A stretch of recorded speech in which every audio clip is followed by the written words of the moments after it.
안녕하세요. 동그릇 채널 시청자 여러분, 혹시 이런 생각 해보신 적 있으신가요? 우리 아이 지금 동그릇을 키우고 있을까요? 명문대 가면 동그릇도 커질까요? 옆집 아이처럼 안 하면 우리 아이만 가난해질까요? 매일매일 우리 아이의 성공과 미래를 위해 밤낮 없이 애쓰는 부모님들. 하지만 오늘 여러분이 외면하고 싶었던 대한민국 교육의 충격적인 현실을 파헤쳐 보겠습니다. 이 영상을 끝까지 보시면 우리 아이의 동그릇을 진짜 크게 키울 수 있는 아무도 말해주지 않는 비밀을 알게 되실 겁니다. 1. 뇌과학이 경고하는 조기 사육, 깨진 동그릇의 시작. 우리 아이들 초등학교 들어가기도 전에 벌써 학원 뺑뺑이 돌고 있죠.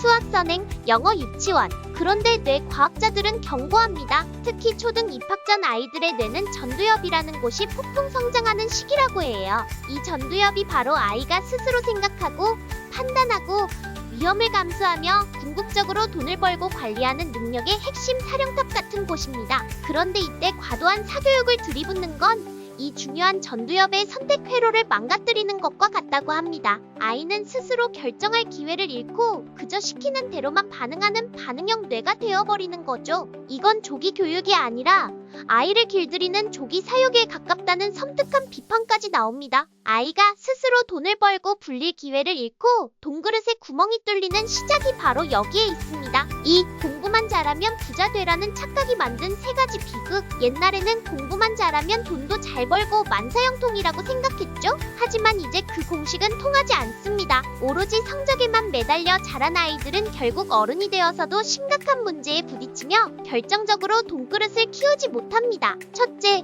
나는 성적에 따라 내 가치가 결정돼. 조건부 자존감의 덫.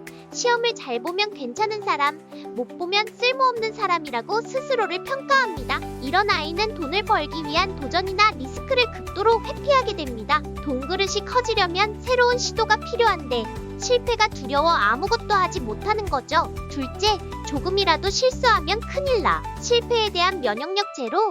사업이든 투자든 돈을 버는 과정에는 수많은 실패가 따릅니다. 늘 잘해야 한다는 압박 속에서 살다 보니 작은 실패에도 와르르 무너집니다. 회복 탄력성이라는 동그릇을 다시 채울 수 있는 마음의 근육이 아예 없어요. 사소한 좌절에도 멘탈이 산산조각 나 동그릇이 깨져버리는 거죠. 셋째, 친구랑 노는 게 뭐지? 사회성과 정서 조절력의 부족. 돈은 혼자 버는 것이 아닙니다. 네트워킹, 협상, 리더십 그리고 감정 조절 능력은 사업과 커리어 성공에 필수적입니다. 공부 말고는 놀아본 기억도 사람들과 감정을 조절해본 경험도 부족하니 당연히 인간관계가 어렵고 이는 돈을 벌고 불릴 기회를 스스로 차버리는 것과 같습니다. 충격적이게도 학원 수만큼 소아정신과가 많다는 말이 현실이 되고 있습니다. 우리 아이들이 공부 스트레스로 위장장애, 불안장애, 심지어 공황 증상까지 겪는다고 합니다. 마음이 병든 아이는 건강한 동그릇을 가질 수 없습니다. 3. 명문대 간판이 인생의 전부는 아니다. 텅 빈 동그릇의 비밀. 그렇게 좋은 서울대를 왜 자퇴해? 깜짝 놀랄 만한 이야기지만 매년 명문대 자퇴생이 2,000명이 넘는다고 합니다. 그저 성적에 맞춰 대학에 갔을 뿐 이 학교에서 뭘 배워야 할까? 내가 정말 이 공부를 원할까? 하는 질문에 답을 찾지 못하는 아이들이 늘고 있다는 겁니다. 어릴 적부터 주입식 교육에 익숙해져 내적 동기 없이 그저 성과만 쫓아왔으니 목표를 이룬 후 찾아오는 허무함과 혼란을 견디지 못하는 거죠. 아무리 좋은 학교 간판을 가져도 스스로 선택한 길이라는 확신이 없으면 결국 의미를 잃고 탈진하여 떠나게 됩니다. 명문대 간판은 인생을 살아가는 하나의 과정일 뿐 그 간판이 영원한 부와 행복을 보장해주지는 않습니다. 간판만 번지르르한 텅 빈 동그릇이 될 수도 있다는 뼈아픈 진실입니다. 4. 부모의 불안이 아이의 동그릇을 쪼그라들게 한다. 포모 증후군의 늪. 사교육 시장은 부모님들의 포모 증후군, 즉 남들 다 하는데 우리 아이만 뒤처질까봐 불안한 마음을 교묘하게 이용합니다. 맘카페, SNS 광고, 학원 설명회에서 쏟아지는 지금도 늦었어요. 이거 안 하면 큰일 나요. 같은 말들은 부모의 마음을 흔들기에 충분하죠. 하지만 단호하게 말씀드립니다. 큰일 날 일 아무 일도 없습니다. 오히려 이런 불안 마케팅에 휘둘려 과도한 조기 교육을 시키다 보면 중학생도 되기 전에 멘탈이 무너지는 아이들을 너무나 많이 볼 수 있습니다. 아이의 실력이 아닌 부모의 투자로만 얻은 성과는 결국 아이의 자존감을 바닥까지 떨어뜨리고 아이는 자기 확신 없이 흔들리는 사람으로 자라게 됩니다. 부모의 불안은 아이의 돈그릇을 쪼그라들게 만드는 가장 치명적인 독입니다.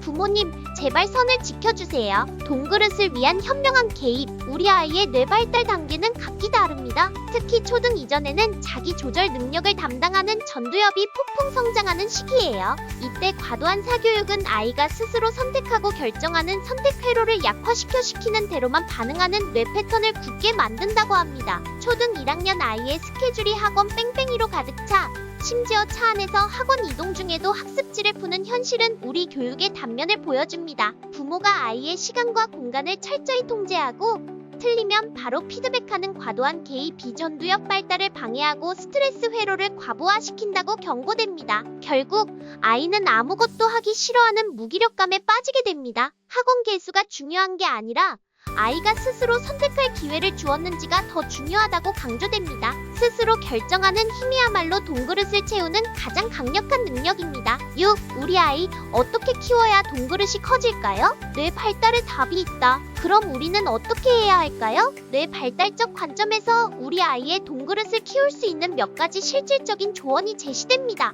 실패해도 괜찮아 분위기 만들기. 아이가 유치원이나 학교에서 실패했을 때 어떤 반응을 보이는지 유심히 보세요. 그리고 실패해도 괜찮아, 다시 일어서면 돼 라고 격려해주는 것이 중요합니다. 실패를 통해 배우는 용기와 회복 탄력성이야말로 돈그릇을 단단하게 만드는 핵심 재료입니다. 아이의 좋아하는 것을 발견하기. 요즘 우리 아이가 무엇을 가장 좋아하는지 눈여겨보고 그 흥미를 존중해주세요. 진정한 열정에서 나오는 몰입이 결국 돈을 벌 기회를 만듭니다. 정서적 교감의 밀도를 높이기. 짧은 시간이라도 아이와 깊이 있는 대화를 나누고 작은 실패에도 안정적으로 반응해주는 부모의 태도가 중요합니다. 엄마 아빠는 항상 내 편이야 라는 감정적 지지는 아이의 기억력과 스트레스 내성을 높여주고 자기 조절 능력을 발달시켜 공부에도 긍정적인 영향을 줍니다. 정서적 안정은 돈그릇을 흔들림 없이 지탱하는 튼튼한 기반입니다. 넘어질 권리 주기. 늘 1등만 하던 아이가 작은 실패에 무너지는 경우가 많다고 합니다. 아이가 넘어지고 실수하더라도 부모가 불안해하며 개입하기보다 넘어져도 괜찮아, 다시 일어서면 돼 라고 말하며 스스로 극복할 기회를 줘야 합니다. 넘어져도 다시 일어설 수 있는 용기가 있어야 더 큰 돈그릇을 가질 수 있습니다. 7. 부모님, 당신의 불안부터 내려놓으세요. 돈그릇을 지키는 첫걸음. 가장 중요한 건 부모의 마음가짐입니다. 부모의 불안이 아이에게 100% 전염된다는 사실 알고 계셨나요? 다음 3가지를 꼭 실천해보세요. 이는 여러분의 돈그릇을 지키는 동시에 아이의 돈그릇을 키우는 첫걸음입니다.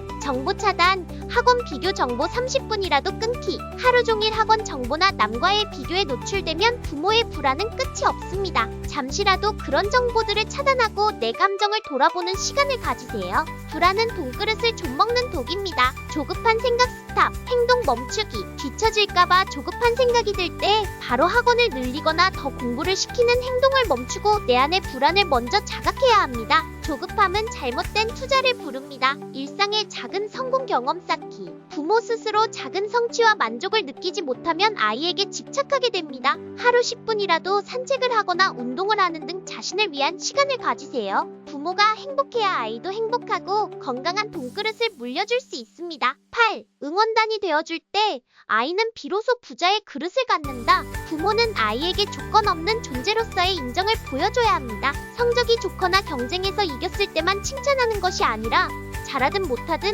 실패하든 상관없이 너는 엄마 아빠 아이로 너무나 훌륭한 아이야. 존재 자체로 빛나 라고 말해주는 것이죠. 부모는 아이의 감독이나 코치가 아니라 응원단이 되어야 합니다. 아이가 게임에서 졌을 때 감독이나 코치는 화를 내겠지만 응원단은 괜찮아, 다음에 잘할 수 있어 라고 격려하죠. 우리 아이들은 모두가 의대에 가고 명문대에 갈 수는 없습니다. 하지만 누구든 자기 기준으로 자기 인생을 당당하게 살아가는 사람이 될 수 있습니다. 부모로서 우리가 해줄 수 있는 가장 큰 선물은 아이가 결과만을 쫓아 마음이 무너지는 것을 외면하지 않고 아이의 속도와 마음을 먼저 살피는 작은 시선을 보내주는 것입니다. 아이의 삶이 행복하고 의미 있도록 돕는 것, 이것이 바로 우리 아이에게 부자의 그릇을 선물하는 진정한 부모의 역할 아닐까요? 오늘 영상이 우리 아이들의 돈그릇을 키우는데 도움이 되셨기를 바랍니다. 여러분의 생각은 어떠신가요? 댓글로 자유롭게 의견을 나눠주세요. 구독과 좋아요, 알림 설정은 다음 영상을 만드는데 큰 힘이 됩니다. 돈그릇 채널과 함께 부자의 길을 걸으세요. 감사합니다.